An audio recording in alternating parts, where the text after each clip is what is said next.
On my 60th birthday, my husband and children presented me with divorce papers and a notice of eviction from our penthouse.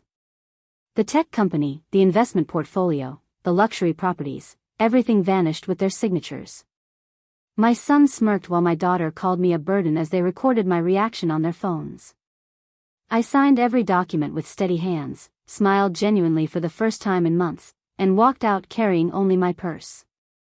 7 days later, my phone erupted with 53 frantic calls and messages. Before we jump back in, tell us where you're tuning in from, and if this story touches you, make sure you're a subscriber, because tomorrow, I've saved something extra special for you. Justice, it seemed, had a sense of timing even I hadn't anticipated. She actually believes we're celebrating her tomorrow. Vivian's laughter floated up through the air vent from Marcus's study, 2 floors below our penthouse master suite. I pressed my ear against the polished brass grate, my knees sinking into the plush cream carpet I'd selected from a boutique in Milan 3 years ago.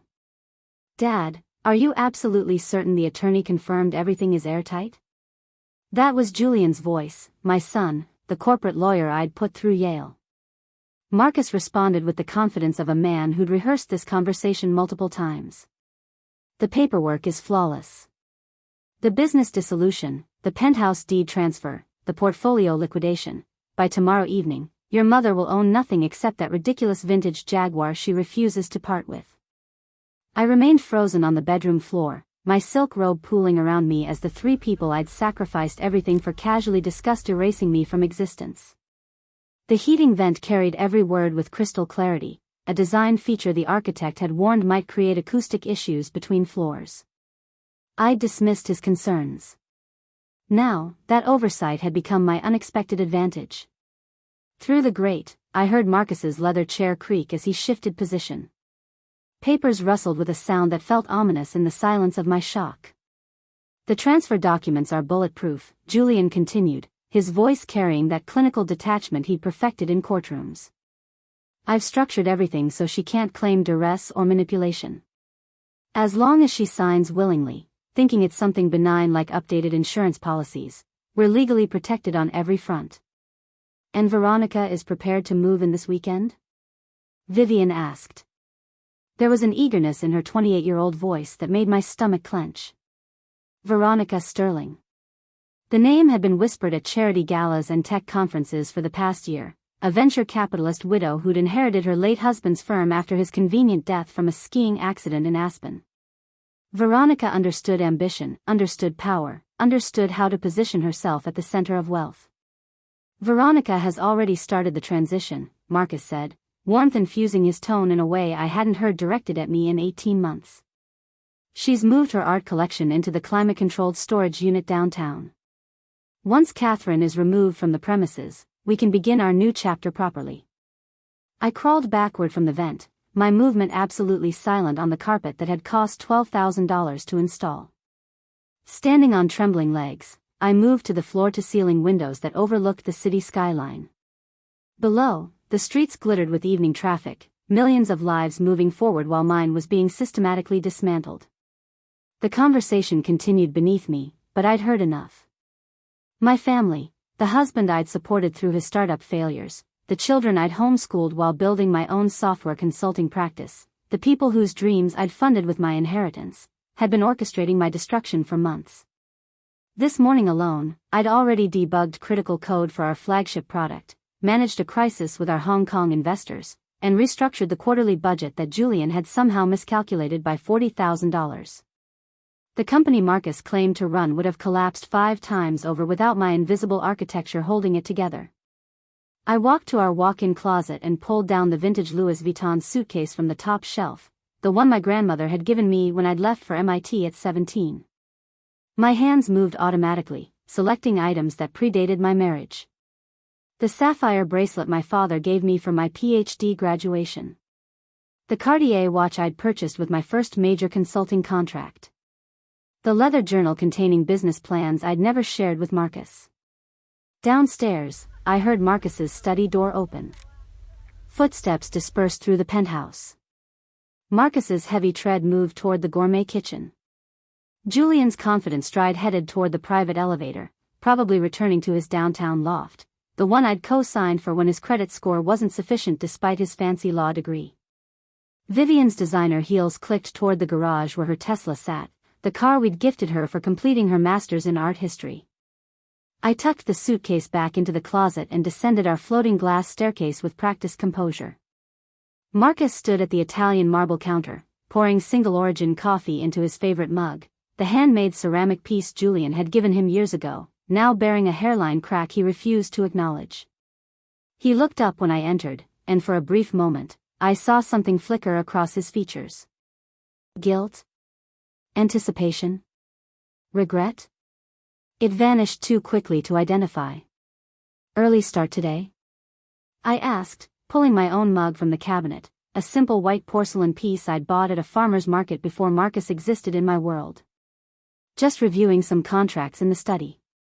His eyes wouldn't meet mine. Tomorrow's significant. Your birthday. 6 decades is worth commemorating properly.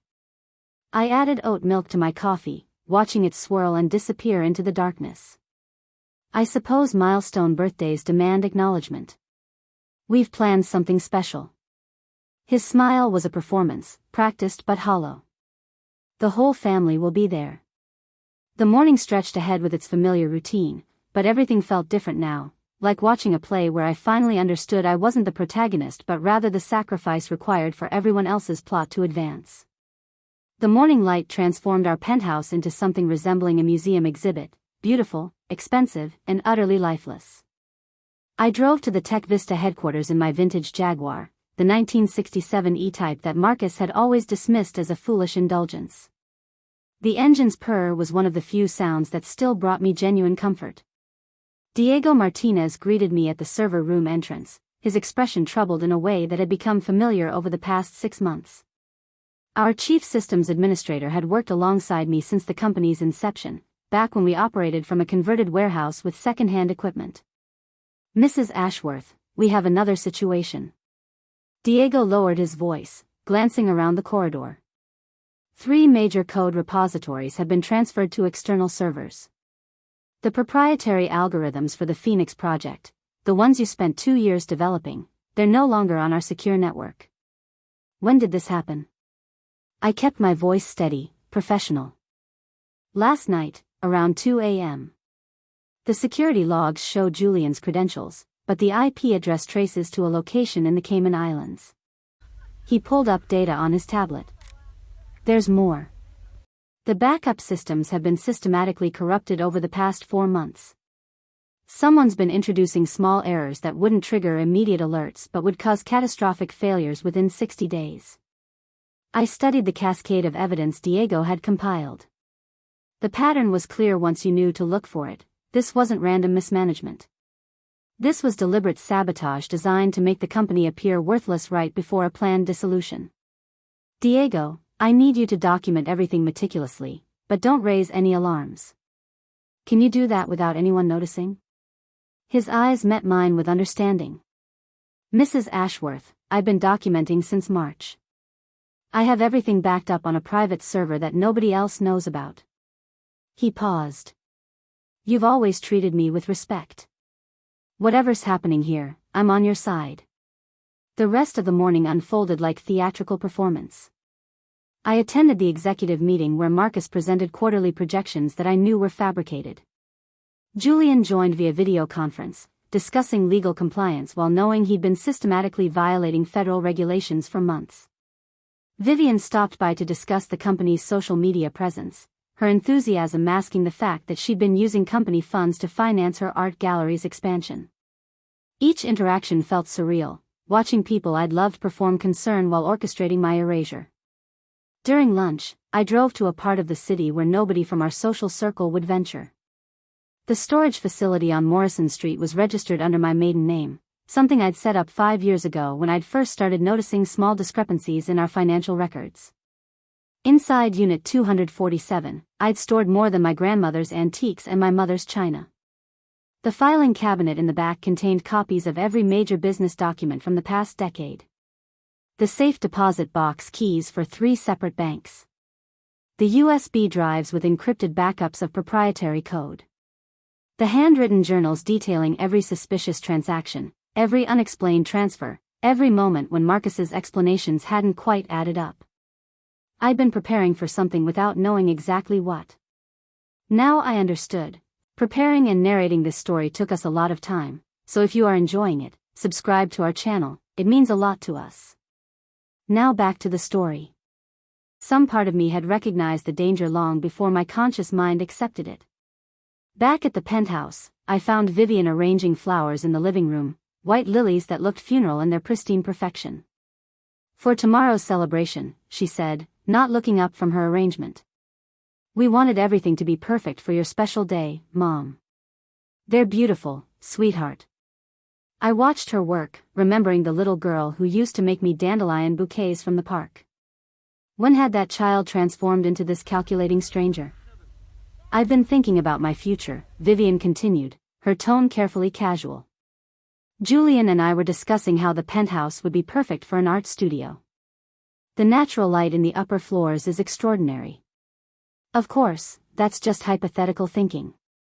"Of course," I echoed, understanding that she'd already measured the spaces, already planned where her easels would sit. That evening, I prepared dinner in our chef's kitchen, Marcus's favorite dish, pan-seared Chilean sea bass with saffron risotto. Through the heating vent, I could hear him on a phone call with Veronica, his voice intimate and plotting. "Tomorrow night," he was saying. "Yes, she'll sign everything. She trusts me completely. She always has, that's been her fundamental weakness."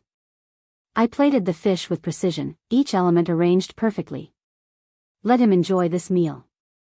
Let him savor his confidence. Tomorrow would bring its own revelations. After dinner, I retreated to the bedroom while Marcus returned to his study. From my nightstand, I retrieved the leather address book I'd maintained throughout my career, old-fashioned, perhaps, but containing contacts that had never been digitized, never synced to clouds that Marcus could access. 3 names, written in ink that had faded but remained legible. Sophia Blackwell, forensic accountant who'd helped me navigate my father's estate after his death. We'd stayed friends, meeting quarterly for coffee and conversations about financial justice. Richard Torres, corporate attorney who'd represented me in a patent dispute 8 years ago. He'd once told me that if I ever needed someone who fought without mercy, he'd be available. Detective Lisa Romano, who'd investigated industrial espionage at a competing firm 3 years ago. She'd mentioned, almost casually, that financial crimes often escalated into more serious threats. She'd given me her direct number, told me to call if I ever felt unsafe. Tomorrow, they would watch me sign away everything. Tomorrow, they would believe they'd won. But tonight, I sat in the darkness of my bedroom, mentally cataloging every piece of evidence, every hidden asset, every ally who still believed in something beyond opportunistic betrayal. Tomorrow was their carefully orchestrated finale. They had no idea it was actually just the opening act. Dawn broke over the city with the kind of crystalline clarity that made expensive views worth their price. I stood at the bedroom window watching the sunrise paint the skyline in shades of amber and rose, aware that this might be my last morning waking in this space. The thought should have devastated me. Instead, I felt something closer to relief. Marcus had already left for an early gym session, code, I now understood, for morning meetings with Veronica at the boutique hotel where she kept a permanent suite. His absence gave me freedom to move through the penthouse with purpose. The home office Marcus rarely used contained filing cabinets I'd been systematically photographing over the past 3 months. My phone's camera had captured thousands of documents, transfer agreements with dates that predated any discussion of separation, offshore account statements in names I didn't recognize, emails between Marcus and Julian discussing asset protection strategies, from 8 months ago. I uploaded everything to an encrypted cloud storage account registered to my grandmother's maiden name, then created 3 separate backup drives that I would distribute to different safety deposit boxes across the city. In Vivian's old bedroom, now converted to her creative space, when she visited, I found her laptop carelessly left open. The browser history told its own story: searches for luxury penthouses Upper East Side, how to transfer property without taxes, what to do with elderly parents' belongings. She'd bookmarked real estate listings for gallery spaces in the meatpacking district, all priced far beyond what her actual income could support. But the most damning discovery sat in her email drafts folder. An unsent message to someone named Trevor: "It's finally happening this week. Dad promised me the penthouse once the old lady is cleared out. The art studio will be incredible. Can't wait to host our first exhibition there." I photographed everything, my hands steady despite the betrayal coursing through my veins. My phone buzzed with a text from Diego: "You need to see the server logs from last night. Call me when secure."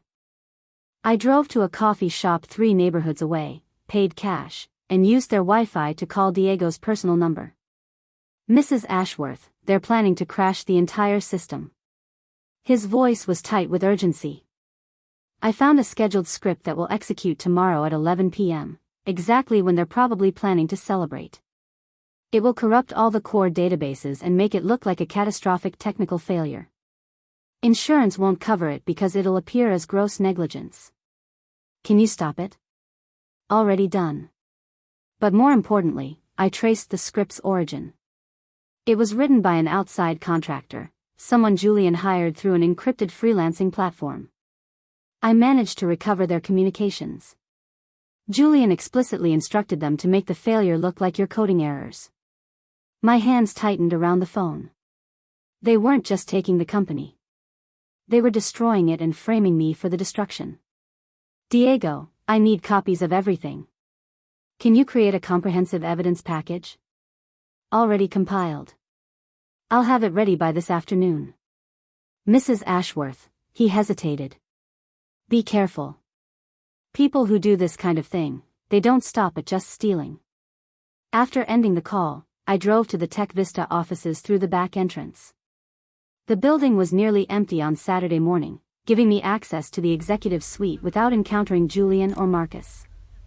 Marcus's office yielded unexpected treasures. In the bottom drawer of his desk, hidden beneath old business magazines, I found a burner phone. The text message history made my blood run cold. Messages to Veronica: "The insurance policy is updated. 2 million, all to you after the divorce finalizes. Told Catherine it was just routine beneficiary updates." Veronica's response: "Timeline confirmed. 60 days post-divorce. Same method as before. Digoxin levels are undetectable if administered correctly." The phone nearly slipped from my hands. This wasn't just theft. This was premeditated murder. I photographed every message, every call log, every contact. The phone went back exactly as I'd found it, drawer closed, magazines replaced in perfect order. My next stop was the building's security office. Robert Kim, the head of security, had been with the company since year 2. I'd attended his daughter's wedding, helped his son get an internship at a tech startup. "Robert, I need a favor that requires absolute discretion." His weathered face grew serious. "What do you need?" "Access to all security footage from the past 6 months. Particularly after-hours entries to the server room and executive offices." He studied me for a long moment. "Mrs. Ashworth, I've been watching things that concerned me. I was hoping you'd ask." He pulled out a hard drive. "Everything's here.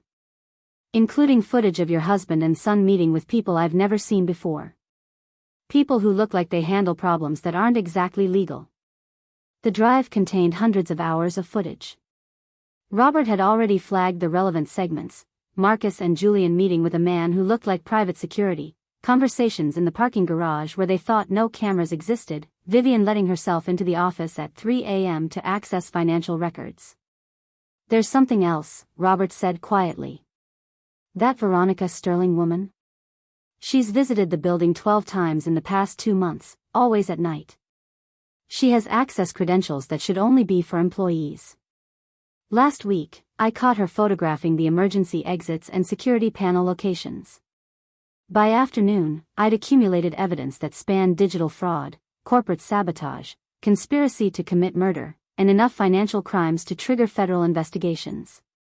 The question was no longer whether they were guilty, it was how to deploy the evidence for maximum impact while ensuring my own safety. I returned to the penthouse as the sun began its descent. Tomorrow was my birthday. Tomorrow, they would spring their trap. But tonight, I had one more call to make. I dialed the number from memory, knowing she'd answer despite the weekend. Detective Romano, this is Catherine Ashworth. I need to discuss a credible threat to my life, corporate fraud, and possibly 2 other suspicious deaths. Do you have time to meet tonight? Her response was immediate. Give me your location. I'm bringing a recorder and 2 witnesses. If what you're saying is what I think you're saying, we need to move fast. Morning arrived with Marcus entering the bedroom carrying a silver tray, cappuccino steaming in a porcelain cup. His performance was impeccable, the devoted husband on his wife's milestone birthday. If I hadn't heard every word of his conspiracy, hadn't seen the messages planning my death, I might have believed the gentle concern in his eyes. Happy birthday, darling. He set the tray on the nightstand with practiced care. Wear the navy Armani dress today, the one from our anniversary last year. We have something meaningful planned for this afternoon. The navy dress hung in our closet with its tag still attached. We'd never made it to that anniversary dinner. Marcus had claimed an emergency board meeting, though I'd later found the receipt from Maria tucked in his wallet. Table for 2. Wine pairings for 2. A celebration I hadn't been invited to attend. I slipped into the dress now, its silk lining cool against my skin. Marcus watched from the doorway, his foot tapping that nervous rhythm against the Brazilian hardwood, the tell he'd never managed to control during our 34 years together. Descending the floating staircase felt different this morning. The photographs lining the walls seemed to watch my progress with knowing eyes, images of a family that had only ever existed in carefully framed moments. At the bottom, the living room had been transformed. Our furniture had been pushed to the perimeter, creating an open space where our glass coffee table sat like an altar. Afternoon light streamed through the floor-to-ceiling windows, illuminating a thick manila folder placed with geometric precision in the table's center. Julian stood near the private elevator, blocking any exit, dressed in his courtroom armor despite it being Sunday. His phone was positioned at chest level, recording. Vivian had stationed herself near the hallway to the master suite, her own phone raised, a small smile playing at the corners of her mouth that I'd never seen before. Cold. Calculating. Victorious.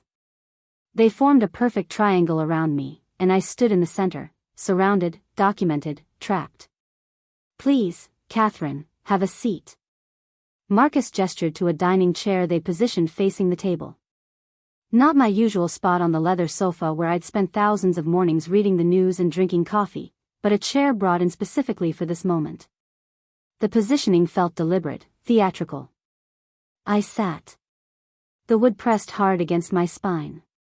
Julian stepped forward, shedding his son like a costume and donning his attorney persona with frightening ease. Mother, we need to discuss significant changes to our family structure and the business arrangements. What we're presenting today reflects months of careful legal consultation and financial planning. The folder opened under Marcus's hands, revealing documents bristling with yellow signature tabs. So many tabs. A lifetime reduced to adhesive markers.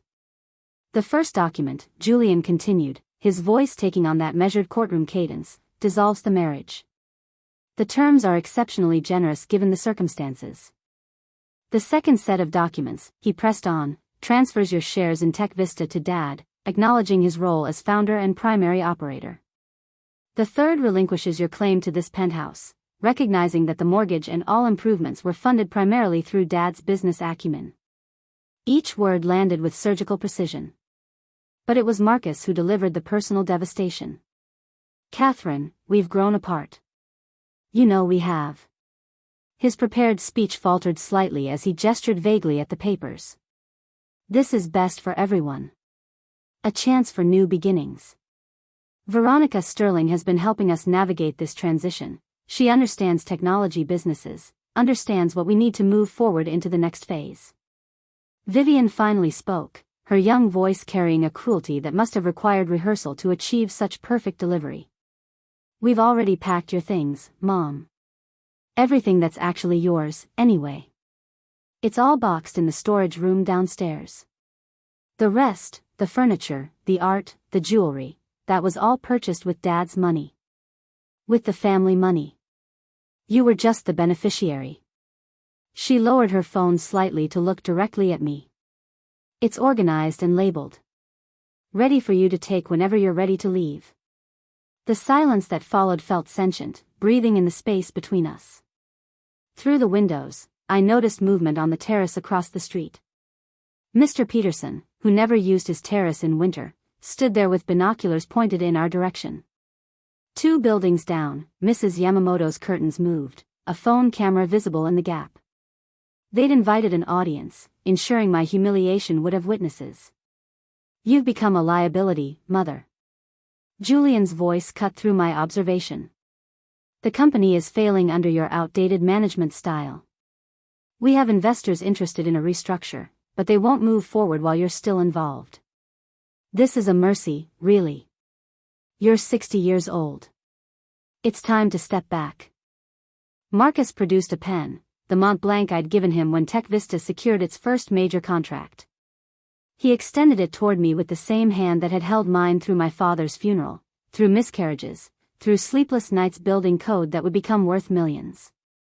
A figure emerged from the hallway, someone I hadn't noticed before. William Preston, Julian's law partner, stepped into view carrying his briefcase like a shield.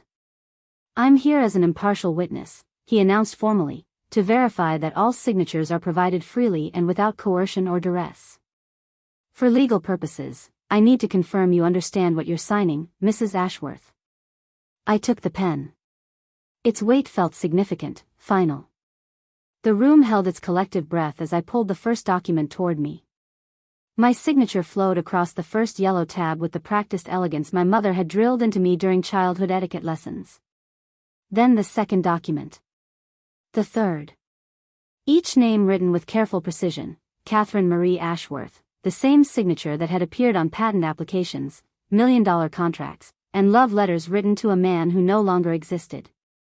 I signed away the penthouse where my children had celebrated every birthday. I signed away the company I'd coded in coffee shops at 3 a.m. while Marcus slept. I signed away 34 years of marriage with the same steady hand that had once signed our marriage certificate in a courthouse ceremony because we'd been too broke for a wedding. The final signature completed, I set down the pen with a soft click against the glass surface. Looking up, I met each of their eyes in turn. Julian's held triumph mixed with something else, uncertainty, perhaps, at my composure. Vivian's phone dipped slightly as she processed my calmness. Marcus stepped backward involuntarily, as if I might suddenly explode into the rage they'd obviously prepared for. Instead, I smiled. A genuine smile, the kind that transformed my entire face into something they hadn't seen in years. Peace. It unnerved them more profoundly than any scream could have. Thank you, I said softly, rising from the chair with deliberate grace. This makes everything so much clearer. Marcus's confusion was almost comical. Catherine, we can discuss transition timelines if you need. No need. I straightened the collar of the navy dress. I believe Vivian mentioned my belongings are already packed. How thoughtful. How efficient. I walked past Julian, who actually flinched as I moved toward the hallway. In the storage room, I found exactly what Vivian had described, 12 cardboard boxes labeled in her artistic handwriting. Mom's clothes. Mom's books. Mom's personal items. Each box a small obituary of my existence in this space. But they'd made a critical error. In their eagerness to erase me, they'd packed everything without actually examining what they were discarding. The box labeled old paperwork contained my grandmother's will with its trust fund provisions they'd never known about. The box marked costume jewelry held my mother's diamond collection, never appraised, never insured, each piece worth more than Vivian's Tesla. I carried 2 boxes to the elevator, moving with unhurried precision. Marcus appeared in the hallway, his performance of concern almost convincing. Let me help you. I can manage. My voice was steady, pleasant even. I've been managing quite well for 60 years. The elevator descended 43 floors in silence. The doorman, Peter, who'd worked this building for 15 years, looked stricken when he saw the boxes. Mrs. Ashworth, what's happening? Life changes, Peter. Could you help me load these into my car? He followed me to the garage, his jaw tight with unasked questions. As we placed the boxes in the Jaguar's trunk, I pressed an envelope into his hand. There's a phone number inside. In about a week, you might receive some calls asking about the building's security logs, visitor records from the past 6 months. I trust you'll be helpful to those inquiries. Peter's eyes met mine with understanding. Mrs. Ashworth, some of us pay attention. We see things. I'll be very helpful. The Jaguar's engine roared to life, a sound of power, of freedom, of machinery that answered only to me. I drove away from the building that had been my home, watching it shrink in the rearview mirror until it became just another anonymous tower in a city full of them. My phone began buzzing immediately. Marcus. Then Julian. Then Vivian. I switched it to silent and kept driving. The extended stay hotel on the edge of the financial district was anonymous, clean, and required no explanations. I paid cash for 2 weeks, giving a name that wasn't mine to a clerk who didn't care enough to verify. Room 512 smelled like industrial cleaning solution and the ghosts of transient lives, but it had a door that locked and a bed that belonged to no one's history but my own. I set the boxes down and pulled out my phone, powering it off completely before removing the SIM card. They'd expect me to call someone, my sister in California, my college friend in Boston, anyone who might offer sympathy or shelter. Instead, I would disappear into the silence they'd created. But first, intelligence. From my purse, I withdrew the burner phone I'd purchased yesterday at a convenience store 3 neighborhoods away. The contacts were already programmed, numbers I'd memorized, never written down, never stored anywhere Marcus could access. The first call went to Sophia Blackwell at 11:47 p.m. She answered on the second ring, her voice alert despite the hour. Catherine? I need your expertise, Sophia. Urgently. Complete discretion. Where and when? Tomorrow morning. 7 a.m.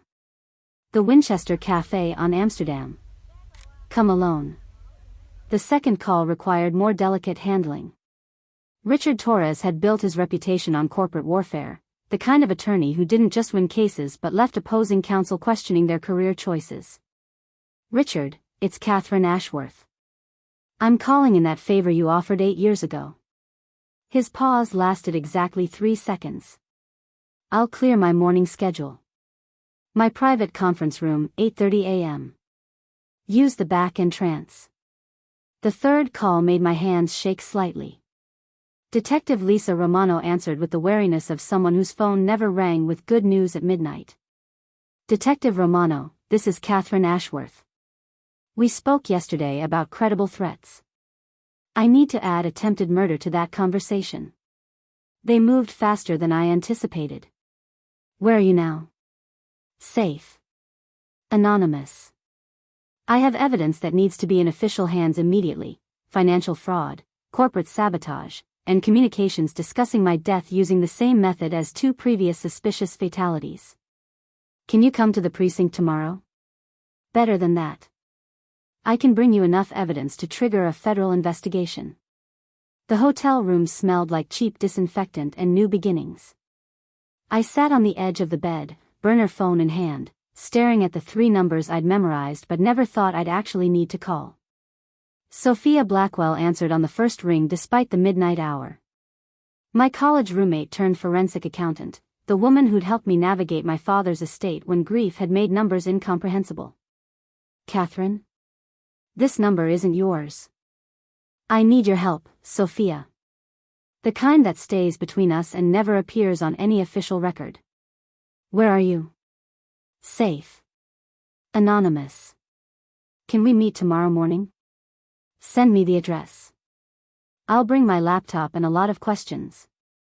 The second call went to Richard Torres, the corporate attorney whose daughter I'd hidden from an abusive husband 3 years ago. He'd tried to pay me, tried to express gratitude in billable hours and retainer agreements. I'd told him that someday I might need someone who fights without mercy. Richard, it's Catherine Ashworth. I'm calling in that favor.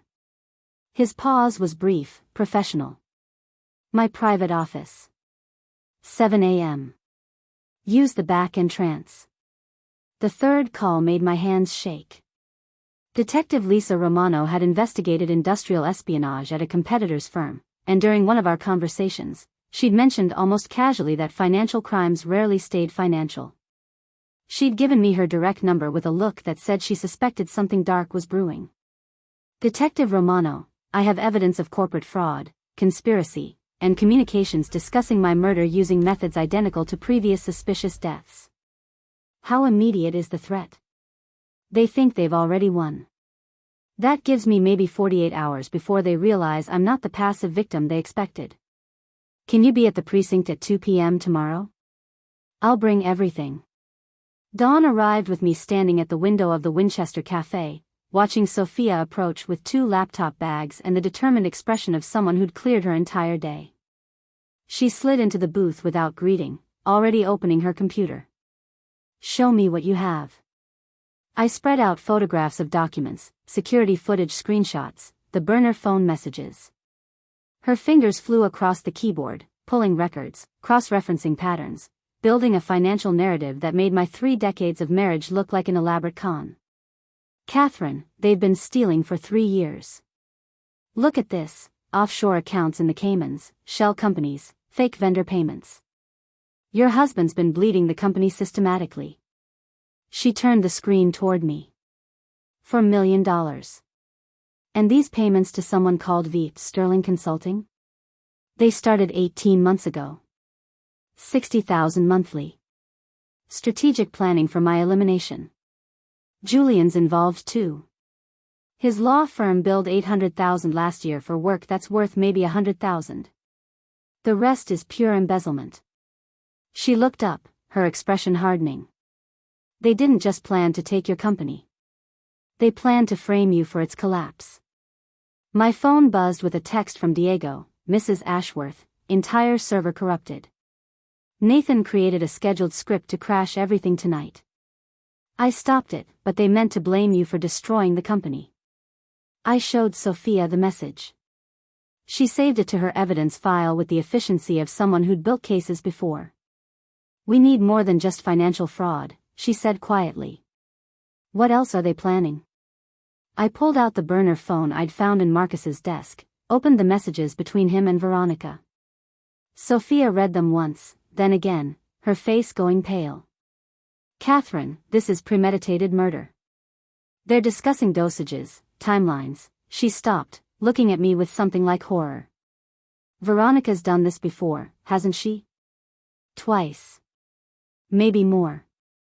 Richard Torres's office felt like a war room designed for corporate battle. He sat across from me with 2 associates, studying everything I'd brought with the focus of a general planning invasion. The messages about digoxin are enough for attempted murder charges, he said after 30 minutes of silence. Combined with the financial fraud, we're looking at federal prosecution. But here's what concerns me, these divorce papers you signed. We need to invalidate them immediately. How? Julian forged the notary stamps. I already had my team verify, the registration numbers don't match any legitimate notary in New York. Every document from that day is legally worthless. He leaned forward. You're still married to Marcus.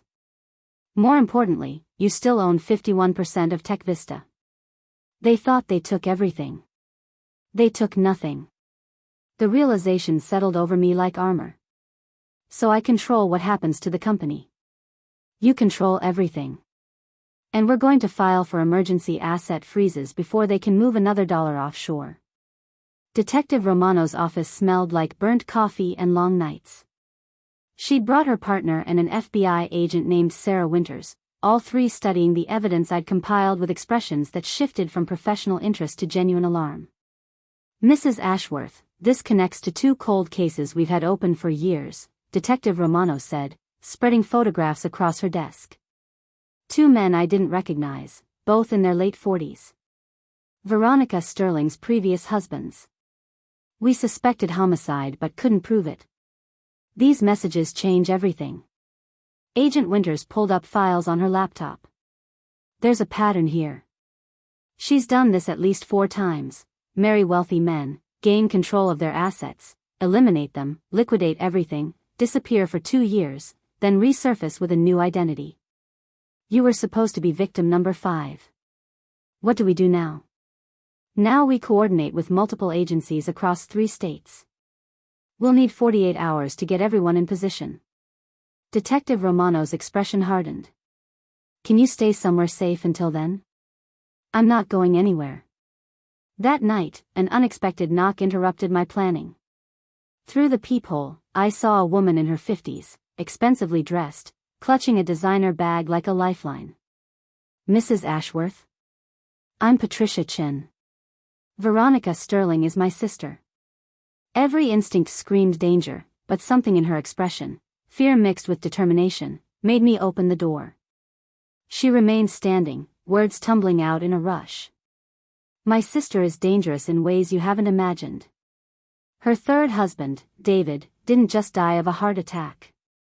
She poisoned him for months. I suspected but couldn't prove it. She threatened my children when I tried to go to the police. Why tell me now? Because I saw surveillance footage of you leaving your building, so calm, so composed. You reminded me of David in his final days. That same eerie peace right before Veronica made her final move. She pulled a folder from her bag. This is everything I collected. David's journal, medical records I stole, financial documents. It's not enough alone, but with what you have. Why now, after all these years? Her voice cracked. Because I should have stopped her after David. 2 other men died because I stayed silent. I can't undo that, but I can help you survive. She placed the folder on the table and left without waiting for my response. I spent the night reading David Chen's journal, watching a brilliant man document his own murder in real time, unable to imagine that the woman he loved was slowly killing him. By dawn, I had 3 allies with specialized expertise, evidence that spanned multiple crimes across multiple states, and a plan that would either destroy my family or save my life. The countdown had begun. Morning brought rapid developments that felt like watching a house of cards begin its inevitable collapse. The scene shifted to Tech Vista headquarters. Julian was being led out through the main entrance, his suit from yesterday wrinkled, suggesting he'd spent the night at the office. The reporters swarmed, shouting questions he didn't answer.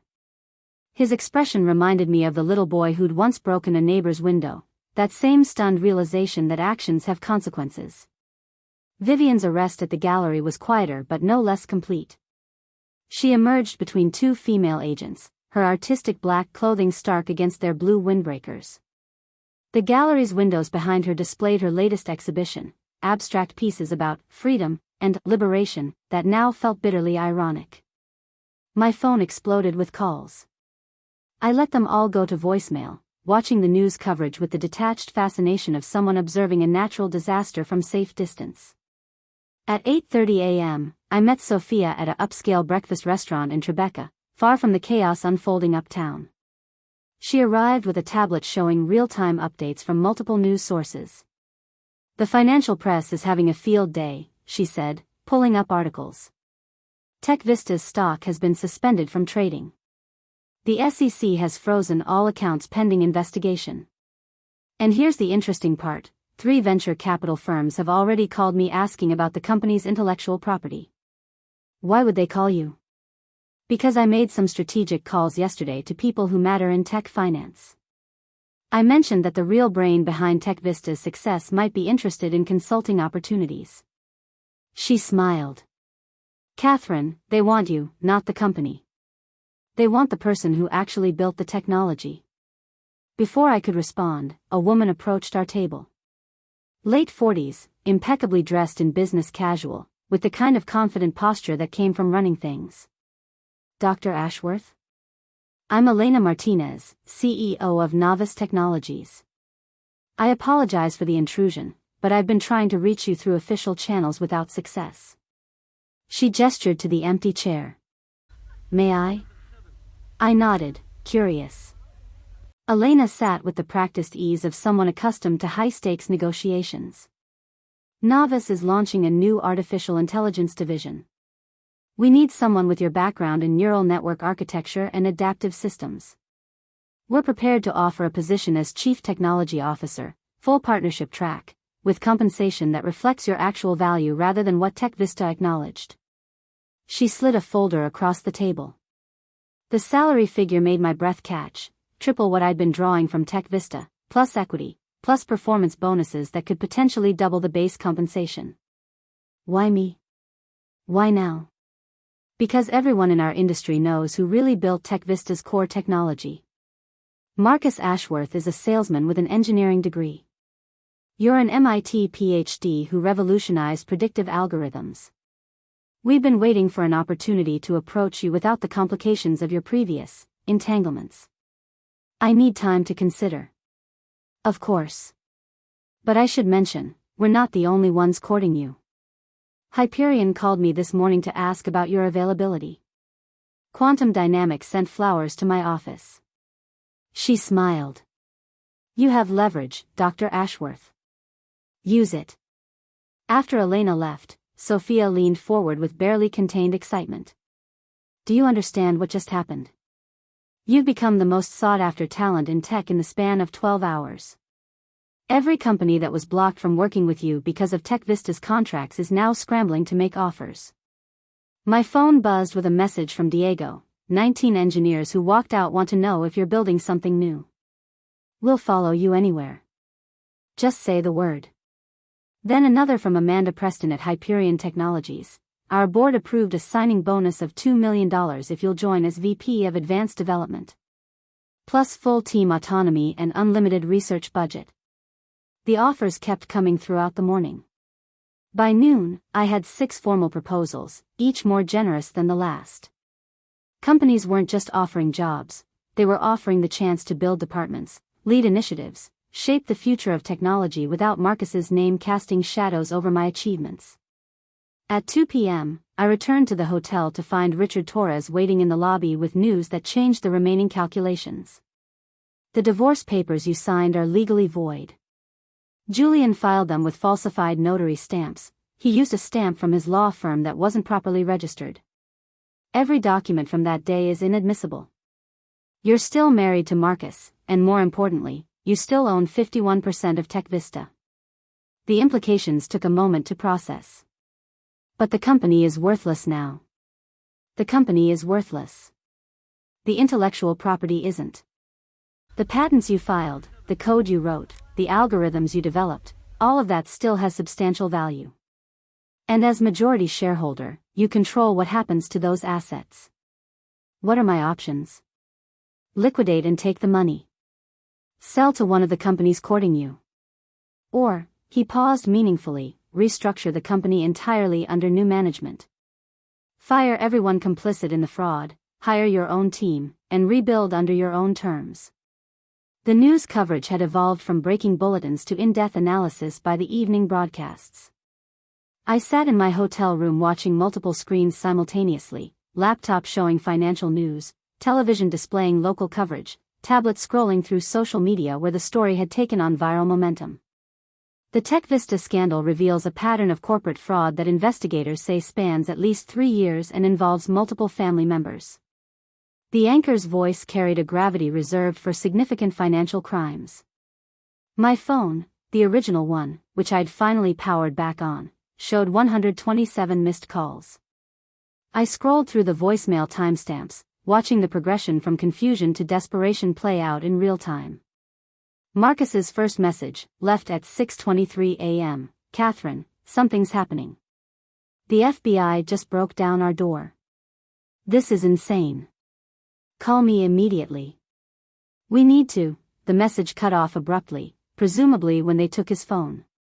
By 9:15 a.m., he'd somehow accessed a phone again. They're saying things about offshore accounts and fraud.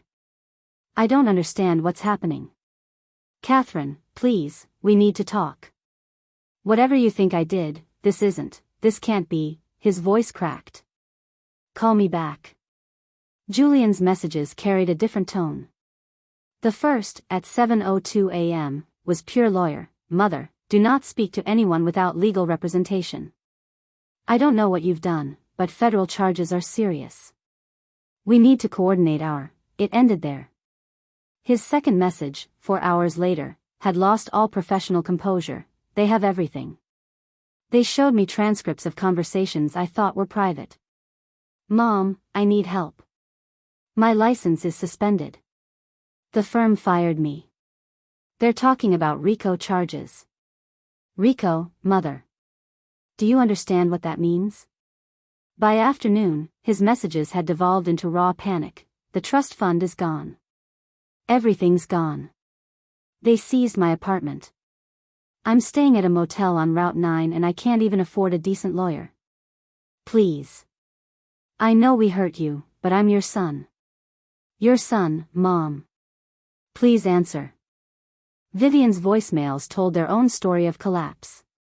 The first was defiant. Mom, I don't know what you told the police, but making up lies about Dad and Julian won't change anything. You're just making yourself look pathetic. 6 hours later, they shut down the gallery. Everything seized. The art I sold last month, they're saying it was purchased with stolen funds. Buyers are demanding refunds. My reputation is destroyed. Mom, I don't understand what's happening. By evening, I'm at a women's shelter. A shelter, Mom. I've never been anywhere like this. The other women here, they've lost everything too, but they know how to survive. I don't know how to do anything. I can't even make coffee properly. The volunteer asked me to help with dishes and I didn't know you're supposed to scrape the food off first. I'm 28 years old and I don't know how to wash dishes. Her voice broke completely. Please call me back. Please. The messages from Veronica Sterling were notably absent. Her phone had been seized immediately and she'd been denied bail due to flight risk and the severity of charges related to multiple suspicious deaths. At 8 p.m., Detective Romano called with an update that provided grim satisfaction. Veronica's attorney tried to negotiate a plea deal. She offered to testify against Marcus in exchange for reduced charges. But then Marcus's attorney reached out offering the opposite. He'll testify against Veronica for immunity. They're turning on each other exactly as predicted. What did you tell them? That we don't need their cooperation. We have enough evidence to prosecute everyone individually. But watching them scramble to blame each other is professionally satisfying. She paused. There's something else. We found Veronica's contingency plan. She had a storage unit rented under a fake name. Inside, we found enough digoxin to kill 12 people, along with detailed files on 3 other wealthy tech executives she'd been researching. You weren't her endgame, Catherine. You were just the next target in a much larger operation. The hotel room suddenly felt colder. She was planning to do this again? She had an entire system. Mark the target, marry into their life, establish financial control, eliminate them, liquidate assets, disappear for 2 years, then resurface with a new identity and repeat. She'd done it 4 times successfully. You were supposed to be number 5. That night, I couldn't sleep. The news played on mute, showing footage of the courthouse where all 4 had been arraigned. Marcus and Veronica were held without bail. Julian received $500,000 bail, which he couldn't pay since all his accounts were frozen. Vivian was released on her own recognizance but fitted with an electronic monitoring ankle bracelet. The financial channels had picked up the story with particular enthusiasm. TechVista stock, once valued at $40 per share, is now effectively worthless. However, sources indicate that several major tech firms are interested in acquiring the company's intellectual property portfolio, which some analysts value at upwards of $50 million. My phone buzzed with a message from Diego. Mrs. Ashworth, the entire engineering team is ready to work for you again. Whatever you decide to do next, we're in. You built this technology. You should be the one who decides what happens to it. Then Elena Martinez from Navis Technologies. Our board has authorized an acquisition offer for TechVista's IP portfolio. $47 million, plus a position for you as Chief Innovation Officer. You'd essentially be buying your own work back from yourself, but we'd be honored to facilitate it. Another message from Michael Zhao at Quantum Dynamics. We'll beat any offer Navis makes. Name your price. We want you and your team. I stood at the hotel window watching the city lights blur through tears I hadn't allowed myself to shed until now. Not tears of sadness, tears of overwhelming relief. The weight I'd been carrying for 34 years had finally lifted. My family had tried to erase me, to reduce me to nothing. Instead, they'd freed me to become everything I'd been suppressing to maintain their comfort. The final message of the night came from Sophia, asset valuation complete. After liquidation of Tech Vista IP, payment of legal fees, and settlement of debts, you're looking at approximately $38 million in personal assets. Not bad for a woman who walked out with just 2 boxes. Sleep well, Catherine. Tomorrow, we start building your empire. 3 weeks after the arrests, I sat in Richard Torres's conference room watching the sentencing hearing via video feed. The courtroom was packed with journalists, former employees, and victims from Veronica's previous schemes who'd flown in specifically to witness this moment. Marcus stood before the judge looking like a man who'd aged a decade in 3 weeks. The expensive suits were gone, replaced by a standard courtroom outfit. His shoulders slumped with the weight of understanding that no charm, no manipulation, no business acumen could save him now. Mr. Ashworth, you orchestrated a systematic scheme to defraud your wife of 34 years, your business partners, your employees, and federal tax authorities. Judge Patricia Morrison's voice carried the weight of absolute authority. Your actions demonstrated premeditation, sophistication, and a callous disregard for the people who trusted you most. The charges scrolled across the screen: wire fraud, tax evasion, conspiracy to commit fraud, obstruction of justice. Each count carrying its own sentence. I hereby sentence you to 12 years in federal prison, followed by 3 years supervised release. You will pay restitution of $4.2 million to the affected parties and surrender all remaining assets to the court. Marcus swayed slightly. His attorney steadied him. 12 years. He'd be 74 when released, his entire professional prime spent in a cell. Veronica's hearing followed, and the atmosphere in the courtroom shifted to something darker. Her charges went beyond financial crimes into territory that made seasoned court reporters uncomfortable. Ms. Sterling, the evidence presented demonstrates a pattern of predatory behavior spanning 15 years and resulting in the deaths of 4 individuals. Judge Morrison's expression was granite. You targeted vulnerable men, gained their trust, systematically poisoned them, and profited from their deaths. This court has rarely encountered such calculated, cold-blooded criminality. The charges were staggering: 4 counts of first-degree murder, multiple counts of fraud, conspiracy, witness tampering. Patricia Chin sat in the gallery, tears streaming down her face as her late husband's name was read into the record. I sentence you to life in federal prison without possibility of parole. Additionally, you will serve 4 consecutive life sentences for each murder conviction. You will never leave federal custody. Veronica's composure finally cracked. She lunged toward the judge, screaming obscenities before marshals restrained her. The camera captured her being dragged from the courtroom, still shrieking about injustice and conspiracy, her carefully constructed facade shattered completely. Julian's hearing was scheduled for the following day. I attended in person, sitting in the back row where he couldn't see me without turning around. He was thinner, wearing a suit that looked borrowed, his usual confidence replaced by visible anxiety. Mr. Ashworth, your legal training makes your crimes particularly egregious. I sentence you to 6 years federal prison, permanent disbarment from practicing law, and restitution of $1.8 million. Your cooperation is noted but does not excuse the betrayal of your professional obligations or your family bonds. As they led him out, Julian finally turned and saw me. Our eyes met across the courtroom. His expression cycled through shock, shame, and something that might have been regret. I looked away first, not out of mercy, but because watching his pain brought less satisfaction than I'd imagined. Vivian's hearing was last, and the lightest. At 28, with no prior record and evidence of genuine remorse, she received 3 years probation, 2,000 hours community service, and mandatory enrollment in financial literacy and life skills programs. Ms. Ashworth, you were raised in privilege that insulated you from basic adult responsibilities, Judge Morrison said, her tone somewhat gentler. Your crimes stemmed from ignorance and entitlement rather than malice. I'm giving you an opportunity to learn how to function as a contributing member of society. Don't waste it. Vivian nodded, crying quietly. The ankle monitor was visible beneath her simple dress, clothing from a thrift store, I later learned, since all her designer pieces had been seized and auctioned. After the hearings concluded, I met with Sophia and Richard at a restaurant that specialized in celebrations.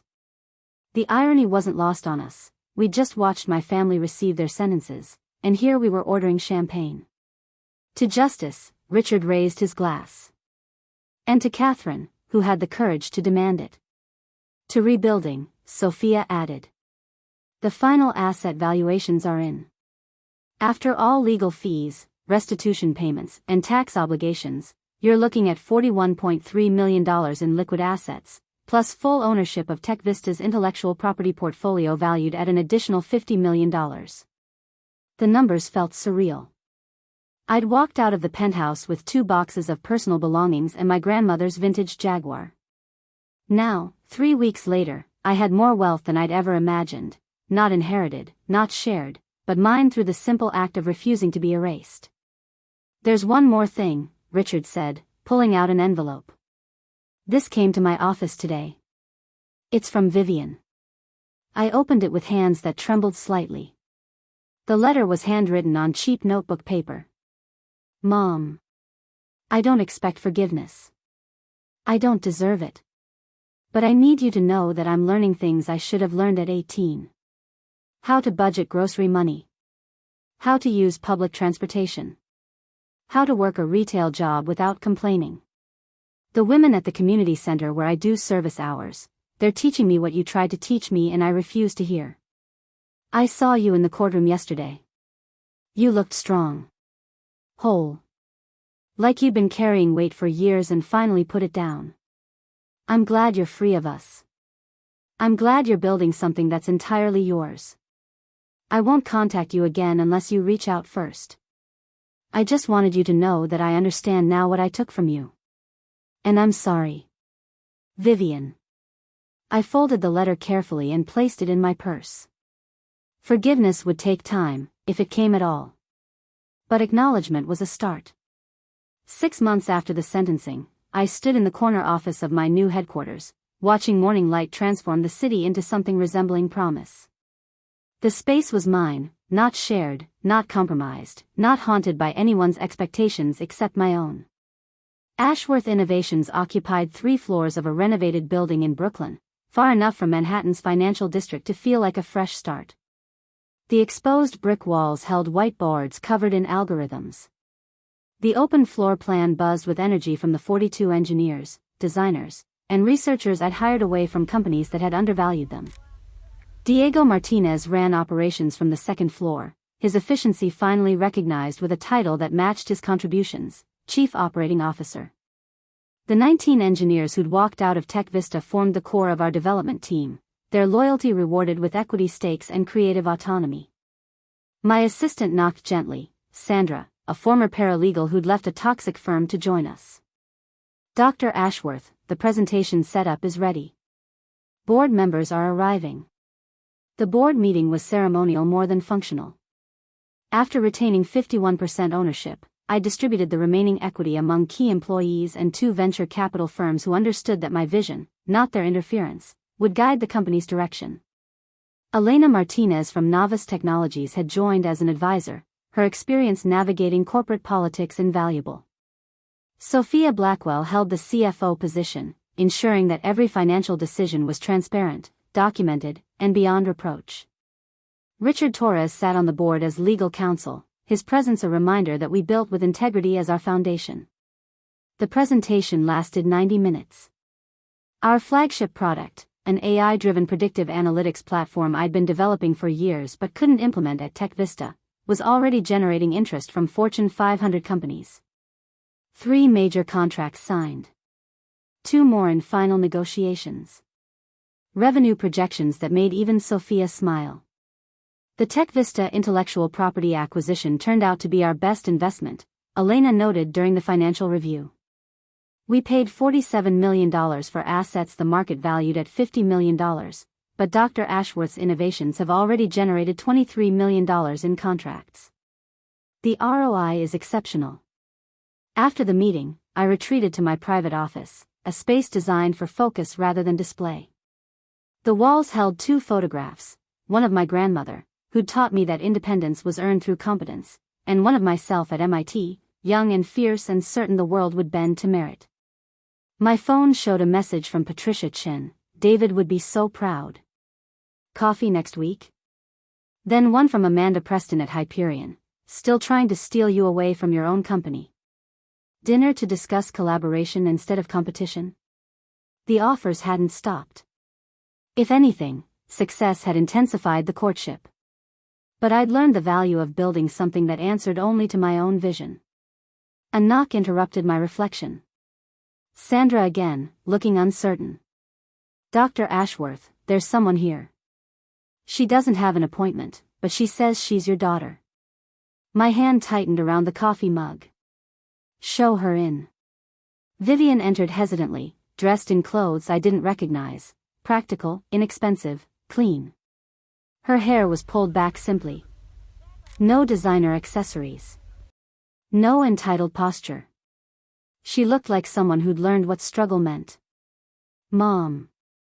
Thank you for seeing me. She remained by the door, not presuming entry.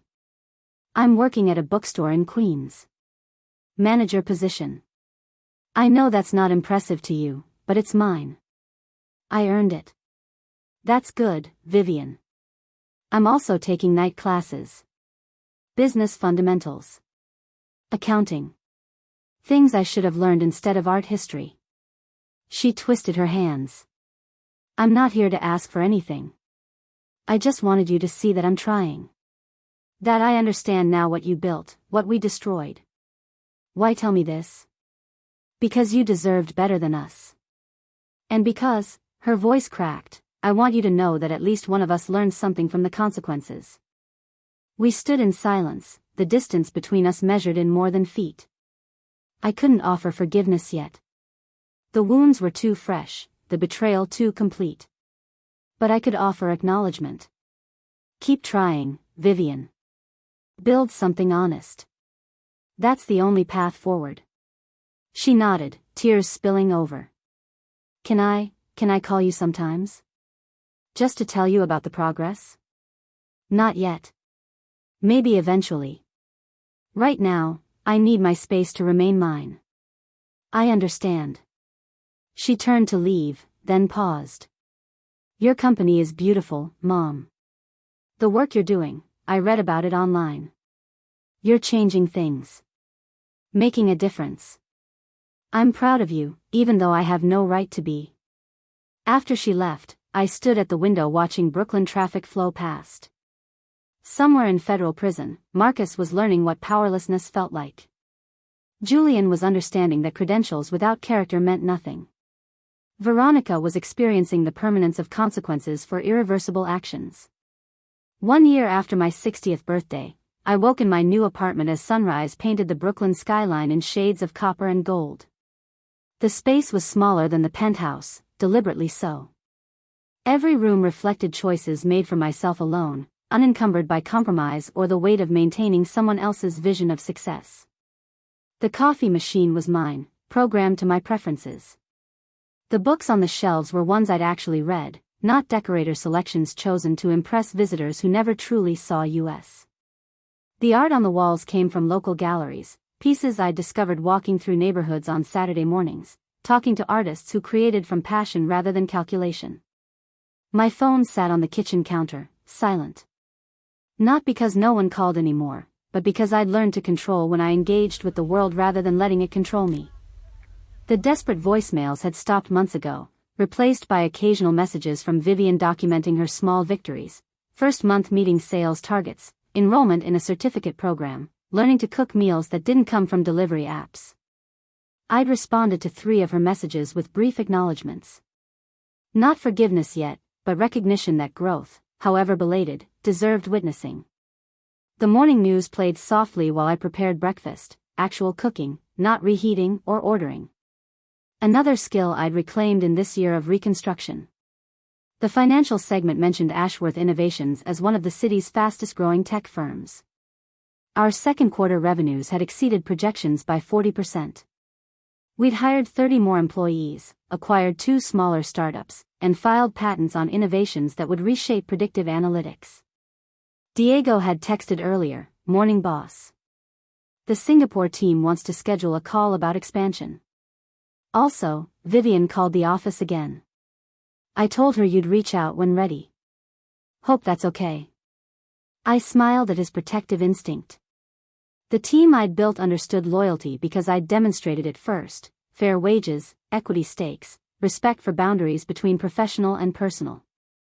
They'd followed me from Tech Vista not because I asked, but because they'd seen the difference between extraction and collaboration.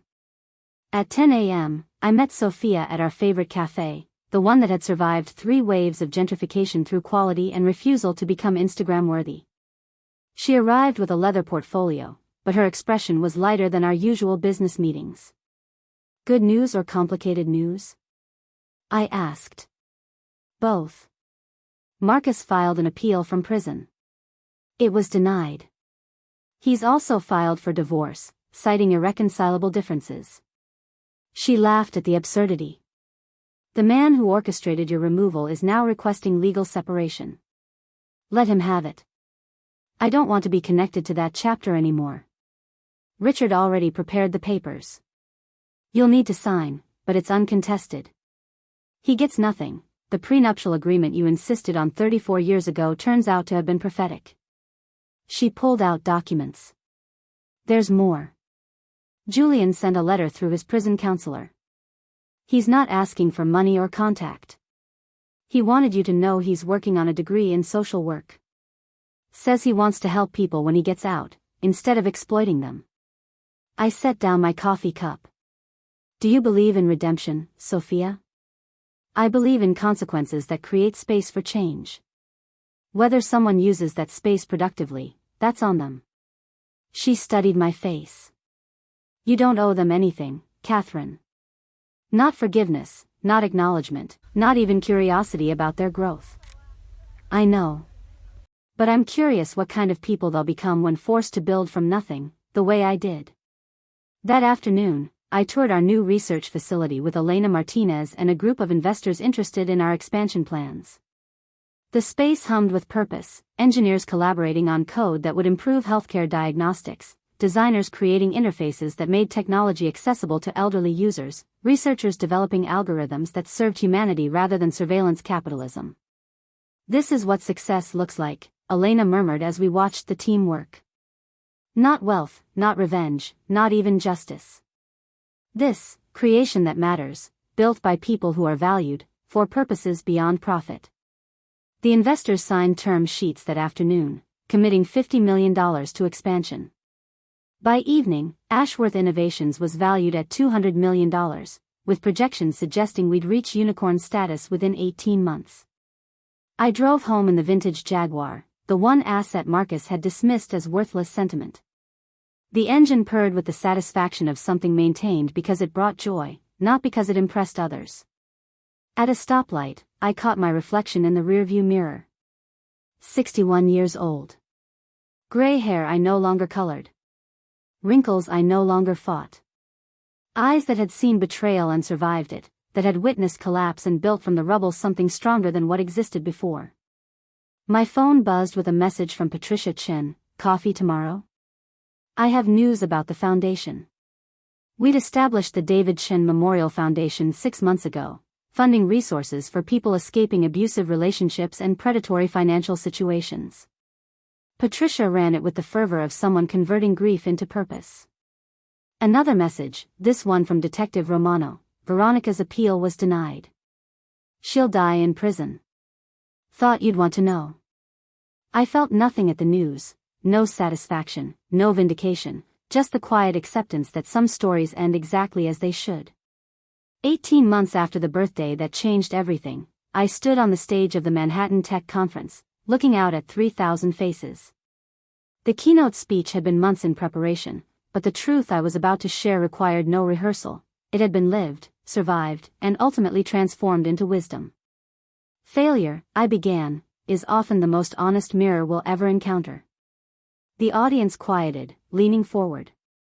They knew my story. It had been dissected in business journals, analyzed in case studies, turned into cautionary tales about corporate fraud. But they hadn't heard my version yet. 2 years ago, my family staged an elaborate ambush on my 60th birthday. They handed me divorce papers, eviction notices, and documents that would have stripped me of everything I'd built over 3 decades. I paused, letting the weight settle. They recorded my reaction on their phones, expecting tears, rage, or collapse. Instead, I signed everything calmly and walked out carrying only my purse. Murmurs rippled through the crowd. They thought they were erasing me. Instead, they freed me. I advanced the slide, showing a graph of Ashworth Innovations' growth trajectory. This is what happens when you stop building other people's empires and start constructing your own. When you stop seeking permission and start claiming authority. When you transform betrayal into the fuel that powers your reinvention. The presentation that followed detailed the technical innovations we'd achieved, but more importantly, it outlined a business philosophy built on transparency, equity, and the radical notion that people perform better when treated as partners rather than resources to be extracted. After the keynote, journalists swarmed with questions. Dr. Ashworth, do you feel vindicated by your former family's sentences? I feel liberated by my own choices. Their consequences are theirs to carry. There are rumors that Marcus has been writing you letters from prison. Do you respond? I don't engage with that chapter anymore. I'm writing new ones. What would you say to other women facing similar betrayals? I thought about this carefully. Document everything. Trust your instincts when something feels wrong. Build your own resources quietly. And understand that walking away from people who diminish you isn't defeat, it's the first step toward becoming who you were always meant to be. That evening, I attended a quieter celebration, dinner with the core team that had followed me from Tech Vista into the unknown. Diego, Sandra, the 19 engineers who'd walked out in solidarity, Sophia, Richard, and Elena. We gathered at a restaurant in Brooklyn, the kind of place that valued food over atmosphere, substance over spectacle. To 2 years of proving that integrity scales, Diego raised his glass. To the boss who taught us that loyalty is earned, not demanded, Sandra added. We toasted, we laughed, we told stories about the early days when we'd worked from a converted warehouse with second-hand equipment, building something we believed in despite having no guarantee it would succeed. My phone buzzed with a message from an unknown number. Mom, I saw your keynote online. You were magnificent. I won't contact you again, but I needed to tell you that watching you succeed has taught me more than any lecture could have. Thank you for showing me what strength looks like. Vivian. I showed the message to Sophia, who read it without comment, then squeezed my hand. Do you want to respond? She asked quietly. Not yet. Maybe someday. Right now, I'm exactly where I need to be. Later, alone in my apartment, I opened my laptop to review the week's correspondence. Among the business inquiries and interview requests sat an email from the Federal Bureau of Prisons notification system. Inmate Marcus Ashworth, Reg #48392-177, has requested to add you to his approved correspondence list. Accept or deny? I clicked deny without hesitation. Another email, this one from Julian's correctional facility counselor. Your son wanted me to inform you that he's completed his first year of social work courses with a 4.0 GPA. He asked that I share this, but requested no response. He simply wanted you to know he's trying to become someone worthy of the mother he failed to appreciate. I filed it away without responding. Their redemption was their journey, not my responsibility. The final email came from Patricia Chin. The foundation has helped 127 people escape financially abusive situations this year. Your donation made 15 of those rescues possible. David would be so proud. Thank you for turning our family's tragedy into other people's salvation. I typed a brief response. We save ourselves by saving others. Coffee next week? Standing at my apartment window, watching Brooklyn settle into night, I reflected on the strange mathematics of loss and gain. I'd lost a husband, children, a home, and a business. In return, I'd gained autonomy, purpose, a company built on principles rather than exploitation, and the profound peace that comes from knowing exactly who you are when everything else is stripped away. My phone sat silent on the counter, no longer a source of dread, no longer buzzing with desperate pleas from people who'd realized too late what they'd discarded. Up next, you've got 2 more standout stories right on your screen. If this one hit the mark, you won't want to pass these up. Just click and check them out. And don't forget to subscribe and turn on the notification bell so you don't miss any upload from us.